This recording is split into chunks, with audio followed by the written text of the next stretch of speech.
Good evening and welcome. He is Greg Brzezowski. I am Scott Eisberg. In a shortened season, every game seems a bit more important. Yeah, tonight's game of the week, Hanahan at Bishop England, really is, because the scenario is pretty simple. Win and you are in the playoffs. Lose and you are not. Only two teams from each region get in. Oceanside's ticket is already punched. So let's head to Jack Canty Field. Gorgeous night for football. And this one's a good one. How about the first play of the game for Bishop England? Michael Long, 82 yards to the house. Strong and elusive. He is gone. Guy can play lacrosse, too. Heck of an athlete. Nicely done for Bishop England. After a Hanahan turnover, it's Bishop England again. Eddie Marinaro. Yes. Ed Marinaro's son, touchdown, 13-0 Bishops quickly. That is when things turn around in a big way, a really big way. Cooper Smith, touchdown run for Hanahan. Hawks up 14-13, and they keep piling it on. Jonathan Shelton doesn't throw often, but darn good when he does. 46 yards over the middle to Mason Brady for a touchdown. It's 21-13. Second half, same two. 69 yards this time. Just a beautiful pass and catch. Great play right here. Hanahan just all over Bishop England tonight. What a turnaround from where they were to what Art Craig has done in year one, taking them to the playoffs. 49-13 final. You know, after we were down 13-0, I was thinking maybe I should have stayed in Kansas tonight. And, but after we were down 13-0, we started to drive the ball, and I could tell on the second drive after they went up 13-0 that we seemed to start establishing the line of scrimmage, and and then the kid, and I think our offensive line just kind of took over after that. All right, Greg, let's send it over to you for the big rivalry matchup in Dorchester County tonight. Yeah, so much more than a game at Fort Dorchester this evening. The return of Ian Rafferty, their offensive coordinator for nearly 2 decades, now back as a head coach of the Green Wave, facing off against his mentor, Steve LaPrade. Tonight, they meet for the first time as dueling head coaches. LaPrade and his Patriots have rolled over their opponents this year, but Rafferty knows that roster well. Each side at a chess match tonight. Both sides tied at 14. 8 seconds left in the first half. Colby Sheary, 19-yard TD to Christian Collin. What a catch. The dive and grab makes it 21-14. Green Wave in the third.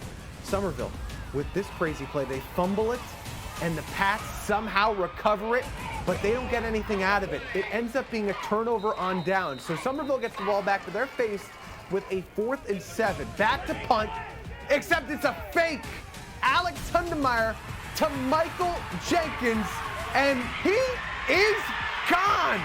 58 yards, 28-14. What's happening? Somerville has doubled him up. Little fist pound there for Coach. Heck of a play call.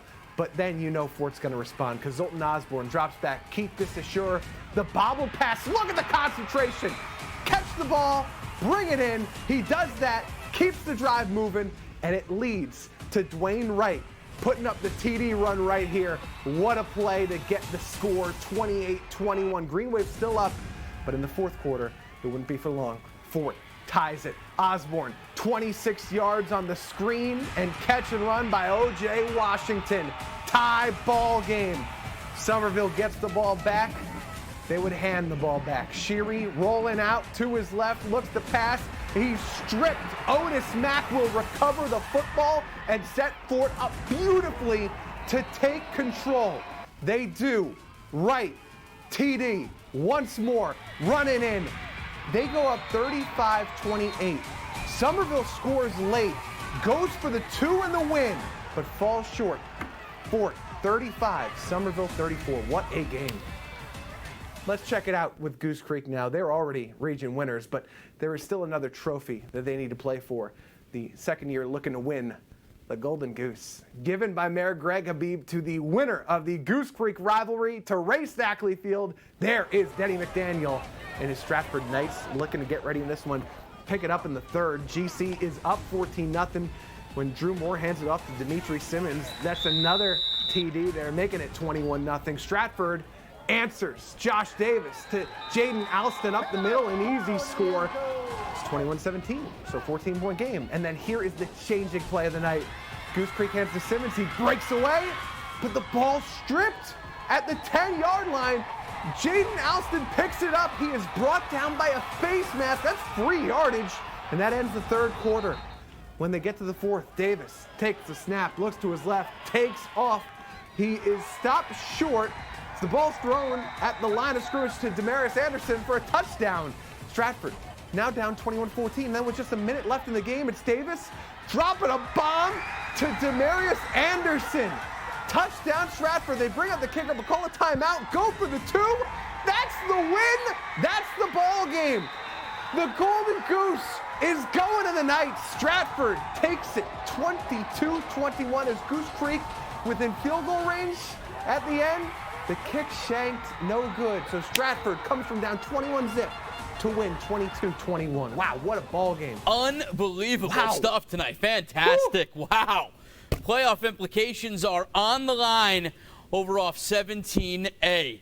Absolutely simple for this game. Winner of Cane Bay and Berkeley, they are playing postseason football, and this has turned into a pretty good rivalry game over the years between these geographic neighbors. Tonight, they meet in Somerville, and that is where we head, the Berkeley County side of Somerville. First quarter, Berkeley in the red zone.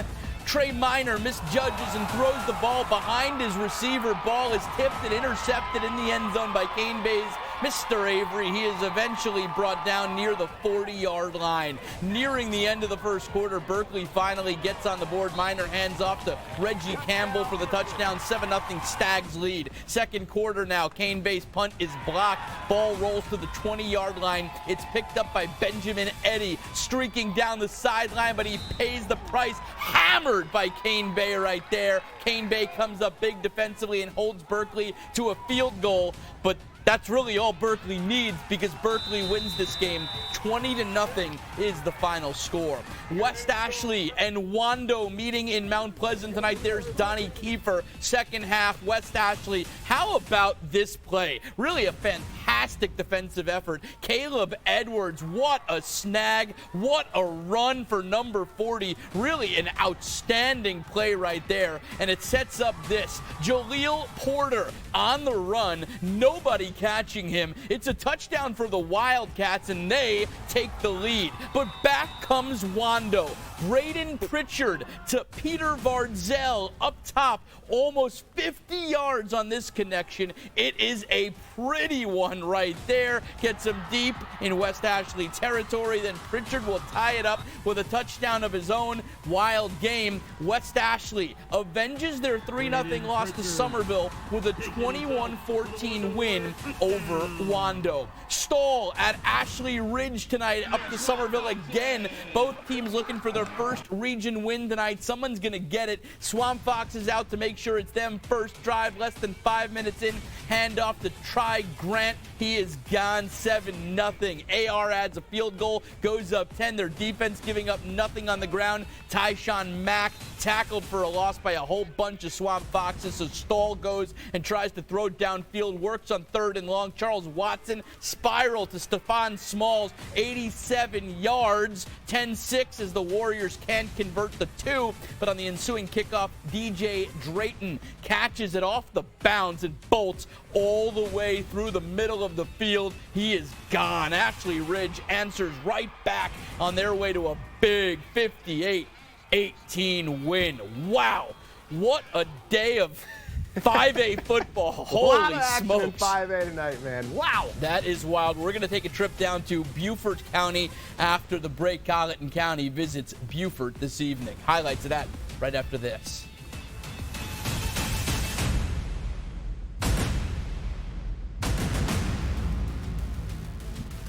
Welcome back. Region 7 4A, all sorts of a mess right now. Tonight, Hilton Head and May River supposed to play for a playoff spot, but Hilton Head with a positive COVID test, so they have to cancel tonight and next week's game. Beaufort is in. We know that. They host Colleton County tonight. So let's head down to Beaufort for this one. Sports 4 making the trip down there. Despite being in control the entire game, the coaches are keeping the Beaufort Eagles on their toes against Colleton. As we just said, all Eagles. Look at this first half interception by Daniel Fairs, tackled by the Cougars just shy of the end zone. Now to the early third quarter, Beaufort continues to roll. Tyler Haley hits receiver Casey Fields. Fields races in for the score. Extra point makes it 32-0, and Beaufort all over Colleton County tonight on that pretty new turf. 55-0 is the final. Academic Magnet at Oceanside tonight. There's Joe Call patrolling the sidelines of Johnson Haygood Stadium, looking to go 5-0 to start his Oceanside career.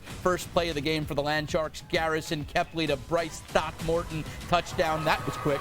That was really quick. More Oceanside early. Academic Magnet punting. Rico Harrell fields it and sees plenty of green grass in front of him. Throws a couple stiff arms, and he is down to the 2-yard line. He gets it that far. Just let him finish it up. Why not? They do. Oceanside wins it 49-0, the final score. Greg, unusual situation for Timberland this evening. Yeah, the Wolves rarely have to bounce back from a loss with serious region implications on the line. Tonight, well, they do. Wolves falling 3-0 to Philip Simmons last week. They're now at Woodland. So let's check out what went down in St. George tonight as those Wolverines are looking to get after it. We'll start it in the first. Timberland ball. Kylan Brown looking for an open man. Woodland, the interception. It's Kendrick Clark who takes it in for the pick six all the way to the end zone. Then it's Woodland QB Keon Johnson with a long pass here to Javon Walker. He's 5 yards short of a touchdown from where he's marked down, but a 35-yard completion. And then Woodland also almost misses the snap here, but Keon spots Javon again, nearly misses that touchdown, but the refs rule it a TD as Woodland goes on to win this one tonight, 25-8. North Charleston at Battery Creek, the sidelines. Battery Creek, those coaches wearing pink, honoring Breast Cancer Awareness Month. And then on the field, the host offense just shutting down North Charleston. Justin Smalls blocks the punt. Drayshawn Brown gains control and runs it in for a TD. The extra point makes it a 40-point lead for the Dolphins over the Cougars. Yeah, it's like that. That score stands as the home team celebrates a 40-0 shutout. Lake Marion going over to Burke. Let's check this one out.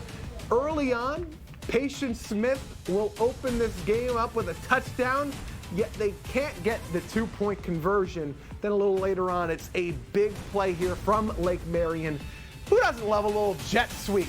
Love calling this one in Madden. That sets up the game-tying touchdown long run here, weaving through the tackles, coming back towards the near sideline before he is gone at that point. And then a little later, a big passing TD will tie this game here. Yet a 2-point conversion would be missed, so it was 6-6 through the second quarter, and we have a score in that game as Burke comes back and wins 12-6 over Lake Marion. Relatively quiet night in 1A there, though, Scotty. Yeah, finding referees for the small schools has been a bit of an issue this year. So 2 games played last night. Baptist Hill beat Military Magnet easily. Well, Branch, already a region champion, they beat Charleston Math and Science. St. John's out at Cross tonight. We're going to head out to Cross for this one. Ready for homecoming. St. John's first drive ends in a turnover as they fumble the ball, and Shavar Geddes recovers for the Trojans. Cross takes advantage of the early mistake. They march down the field, and Caleb Wright runs it in for the score. 2-point conversion is good, and Cross up 8-0. On Cross's next offensive drive, they turn the ball over. Jaden Judge comes away with the INT for St. John's. Nice play. Very nice. St. John's goes 3 and out. A few drives later, Cross finds the end zone. Caden White with Xavier Gaddis on the receiving end for the score. Failed 2-point conversion. Cross wins this one. 32-0 is the final score. Hey, you know what's up after this, Greg? It's Skis a Please time. Absolutely. We'll have that for you. Some good highlights coming up after the break.